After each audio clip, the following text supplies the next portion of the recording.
اللہ رب محمد صلی اللہ علیہ وسلم نحن عباد محمد صلی اللہ علیہ وسلم۔ عالم اسلام کو، تمام سنی جنتی بھائیوں کو 41واں عرس حضور مفتی اعظم عالم بہت مبارک ہو۔ علماء فرماتے ہیں کہ حضور مفتی اعظم رحمۃ اللہ تعالی علیہ متفق علیہ ولی ہوئے ہیں، یعنی آپ کی ولایت پر سب کا اتفاق ہے، کسی کا اختلاف نہیں۔ صرف آپ کے مریدین ہی آپ کو ولی نہیں مانتے ہیں، بلکہ آپ کے پیر نے، آپ کے پیرزادوں نے بھی آپ کو ولی کہا، آپ کے والد اعلیٰ حضرت نے، آپ کے استاد نے، اعلیٰ حضرت کے خلفاء نے، اور آپ کے زمانے کے علماء و مشائخ نے، سب نے آپ کو ولی گردانا ہے۔ آپ کے بچپن میں جو آپ کے پیر و مرشد سرکار نوری میاں رحمۃ اللہ تعالی علیہ نے آپ کے تعلق سے بشارت دی تھی، اس بشارت کو دنیا نے پورا ہوتے دیکھا کہ کروڑوں افراد آپ سے فیضیاب ہوئے، کتنوں کو آپ کے ذریعے ہدایت نصیب ہوئی، کتنوں نے آپ کے دست حق پرست پر توبہ کی اور اسلام قبول کیا،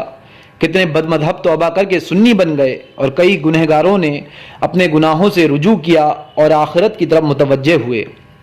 بے شمار افراد آپ کے ذریعے سیدنا غوث پاک رضی اللہ تبارک و تعالیٰ عنہ کے مقدس سلسلے سے وابستہ ہو گئے۔ آپ نے مسلک اعلیٰ حضرت کو گھر گھر پہنچا دیا، شریعت کی خود بھی پابندی کی اور دوسروں سے بھی پابندی کرائی، قدم قدم پر سنی مسلمانوں کی آپ نے رہنمائی فرمائی اور لوگوں کو عشق رسول کا جام پلایا۔ بد مذہبوں سے ہر وقت سنی مسلمانوں کو ہوشیار کرتے رہے، دین متین کی خوب خدمت انجام دی۔ حضور مفتی اعظم علیہ رحمہ کی سیرت طیبہ کا مطالعہ کرنا بہت مفید ہے۔ لوگوں کو چاہیے کہ ان کے حالات زندگی کو پڑھیں یا علماء سے سنیں، کیونکہ آج فتنوں کا دور ہے، نئے نئے فتنے اٹھتے رہتے ہیں۔ اس سلسلے میں آپ کے حالات زندگی کو جاننا ضروری ہے، کیونکہ آپ کی سیرت طیبہ سے رہنمائی ملتی ہے کہ کس طرح اٹھنے والے فتنوں سے بچا جائے، کس طرح ان فتنوں کا تدارک کیا جائے۔ اللہ کا ولی وہ ہوتا ہے جو متقی ہوتا ہے، اور متقی کو یہ طاقت اللہ کی طرف سے ملتی ہے کہ وہ حق اور باطل میں امتیاز کر لیتا ہے۔ تو مفتی اعظم تو اپنے زمانے کے متقی اعظم ہیں، ان کی مقدس زندگی سے روشنی حاصل کر کے بندہ حق و باطل میں فرق کر سکتا ہے، اس کی سمجھ حاصل کر سکتا ہے۔ مثال کے طور پر لوگ ارطغرل ڈرامے کے تعلق سے سوال کرتے تھے کہ اس کو دیکھا جائے یا نہ دیکھا جائے، اور کچھ مولوی حضرات نے اس کو دیکھنے کی ترغیب بھی دی، کچھ نے منع بھی کیا۔ تو حضور مفتی اعظم کے کردار سے اگر لوگ آشنا ہوتے تو وہ جان لیتے کہ دیکھنا یہ ہرگز جائز نہیں ہے، کیونکہ حضور مفتی اعظم نے فلم خانہ خدا کو دیکھنے سے سختی سے منع فرمایا، اور اس کی ممانعت کی وجہ صرف تصویر ہی نہیں تھی، بلکہ آپ نے فرمایا یہ اپنے دین کو تماشا بنانا ہے۔ لوگ روضہ رسول صلی اللہ علیہ وسلم کی حاضری کے لیے جب جاتے ہیں تو ہم نے دیکھا کہ بہت سے وہاں سیلفیاں لینے میں لگے ہوتے ہیں یا دنیاوی باتوں میں مشغول ہوتے ہیں۔ حضور مفتی اعظم تو روضہ رسول کی حاضری کے وقت اپنی نگاہ اٹھانے کو بھی بے ادبی خیال کرتے ہیں۔ لوگوں نے پوچھا تھا کہ حضرت آپ کو روضہ رسول کی زیارت ہوئی ہے تو حضور ہمیں بھی بتائیں کہ جالی مبارک کا رنگ کیا تھا۔ تو آپ نے فرمایا وہ اتنے ادب کی بارگاہ ہے، اتنی عظمت والی بارگاہ ہے کہ وہاں میری نگاہ ہی نہیں اٹھی۔ آپ ایک جگہ لکھتے ہیں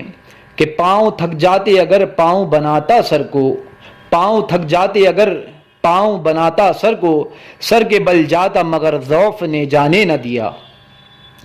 آپ کی سیرت پاک کو پڑھ کر کے یا سن کر کے ایک فائدہ یہ بھی ملتا ہے کہ نفس لوامہ حرکت میں آ جاتا ہے۔ نفس لوامہ وہ ہے جو گناہ کرنے پر خود کو ملامت کرتا ہے، بندہ دل میں شرمندگی رکھتا ہے، ندامت رکھتا ہے تو اللہ تعالیٰ معاف فرما دیتا ہے۔ حضور مفتی اعظم کے واقعات کو سن کر یا پڑھ کر بندے کے دل میں یہ بات پیدا ہوتی ہے کہ مفتی اعظم کا کتنا عظیم کردار تھا، کتنے عمدہ ان کے اعمال تھے، کتنی پرہیزگاری اور احتیاط ان میں تھی، اور ایک ہم ہیں جو کتنی خطائیں کرتے ہیں، کتنے بد عمل ہیں، کتنی بے احتیاطی ہم کرتے ہیں، تو دل میں اس طرح کی ندامت کا آنا بھی بہت غنیمت ہے۔ تمام سنی بھائیوں کو عموماً اور رضوی بھائیوں کو خصوصاً چاہیے کہ وہ حضور مفتی اعظم عالم رحمۃ اللہ تعالی علیہ کی یاد میں محفلیں منعقد کریں، ان کی کتابوں کو شائع کریں، ان کی سیرت کو عام کریں، ان کے نام سے تعمیریں کریں، صدقہ و خیرات کریں، کہ وہ اللہ کے سچے ولی ہیں۔ ان کی اگر ایک نظر عنایت ہو گئی تو بیڑا پار ہو جائے گا، زندگی کامیاب ہو جائے گی، آخرت سنور جائے گی۔ یہ بزرگ ان کاموں سے خوش ہوتے ہیں اور پھر کرم بھی فرماتے ہیں۔ میری خالہ صاحبہ نواسی حضور مفتی اعظم ہند حضرت مفتی سید احمد رضا نوری صاحب کی والدہ، ان کا بیان ہے کہ حضور مفتی اعظم ہند رحمۃ اللہ تعالی علیہ اپنے حجرے میں آرام فرما رہے تھے کہ آپ نے اپنے قریب ایک کتاب دیکھی، سامان بخشش کتاب جو آپ کی تھی، تو خالہ نے عرض کیا کہ یہ آپ ہی کی کتاب ہے جو منانی بھائی نے چھپوائی ہے۔ تاج ملت کے تعلق سے آپ نے یہ بیان کیا، تو یہ سن کر حضرت مفتی اعظم نے اپنے دونوں ہاتھوں کو اٹھایا اور تاج ملت کو خوب دعائیں دیں۔ دعا کی اجابت کے تعلق سے ہے کہ کوئی مسلمان دوسرے مسلمان کے حق میں پیٹھ پیچھے دعا کرتا ہے تو یہ دعا اس کے لیے جلد قبول ہوتی ہے۔ تو یہاں تو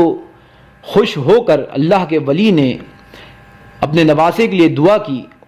تو یہ کتنی خوش نصیبی کی بات ہے۔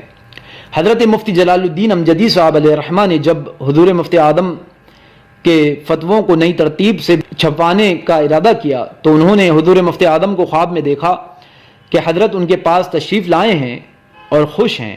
آپ نے اس خواب کی یہ تعبیر لی کہ حضرت مفتی اعظم اس کام سے خوش ہیں اور وہ یہ چاہتے ہیں کہ ان کے فتوے عمدہ طرز پر شائع ہوں۔ مجھ فقیر کو بھی یہ توفیق ملی کہ میں نے آپ کے حالات زندگی کو جمع کیا اور ایک کتاب بنام سیرت مفتی اعظم کو قلم بند کیا، جس میں 100 سے زیادہ واقعات ہیں جو خاندانی روایتوں پر مشتمل ہیں۔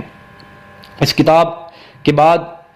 مجھ فقیر نے بھی یہ احساس کیا کہ حضرت کی مدد اور آپ کا فیض میرے ساتھ شامل حال ہے۔ اللہ تعالی حضرت مفتی اعظم رحمۃ اللہ تعالی علیہ کی قبر شریف میں انوار و تجلیات کی بارش فرمائے